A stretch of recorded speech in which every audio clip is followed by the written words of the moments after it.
আজকে আমরা ঈদুল আজহার নামাজ পড়লাম। আমরা আজকে ৫-৬ বছর থেকে এখান থেকে নামাজ পড়ি। আমরা সৌদির সঙ্গে সংযুক্ত রয়েছে এখানে নামাজ পড়ি। গোটা দেশ যখন কোরবানির ঈদের প্রস্তুতিতে ব্যস্ত, ঠিক তখন ক্যালেন্ডারের পাতা উল্টে একদিন আগেই হয়ে গেল ঈদের জামাত। তাও আবার কোনো ঈদগাহে নয়, একটি ভবনের ছাদে। মুষলধারে বৃষ্টি উপেক্ষা করে মাত্র ২১ জন মুসল্লি নিয়ে উদযাপিত হল ঈদুল আজহা।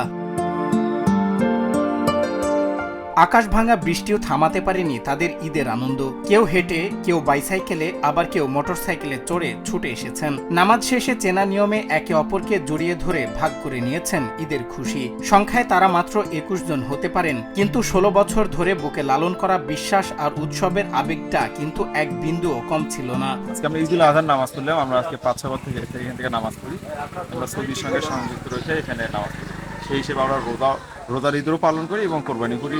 তবে এই আনন্দের আবহেই তৈরি হয়েছে এক অদৃশ্য দেয়াল। দেশের প্রচলিত নিয়মের বাইরে গিয়ে একদিন আগেই এভাবে ঈদ পালন করায় স্থানীয়দের মাঝে তৈরি হয়েছে তুমুল আলোচনা সমালোচনা। একদিকে প্রতিবেশীদের চোখে মিশ্র প্রতিক্রিয়া, আর চায়ের কাপে ঝড়। একই এলাকায় একদিনের ব্যবধানে দুটি ভিন্ন ঈদ কেন, এই প্রশ্ন এখন তাদের মনে। আমরা অবশ্য সৌদির সঙ্গে তাল রেখেই মিল রেখেই এখানে উদযাপন করতেছি। আমরা বাড়িতে পশু জবাই দিব। গাইবান্ধার পলাশবাড়ির তালুক ঘোড়াবান্দা গ্রামে বুধবার সকাল ৯:৩০টায় ঘটে এই ঘটনা। মধ্যপ্রাচ্যের সঙ্গে মিল রেখে একটি ভবনের ছাদে ঈদুল আজহার নামাজ আদায় করেন এই মুসল্লিরা। হাফেজ রেজওয়ান ইসলামের ইমামতিতে জামাত শেষে নিয়ম মেনে দেওয়া হয় দুটি পশু কোরবানিও। আজকে ঈদুল আজহা হিসেবে আমরা খুব আনন্দিত আছি। আমার সপরিবারে ঈদ পালন করতেছি।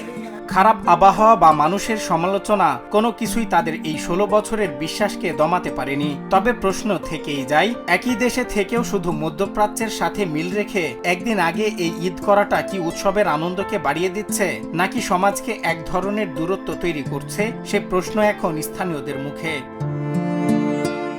সজল বিশ্বাস, নিউজ ডেস্ক, বাংলা টিভি।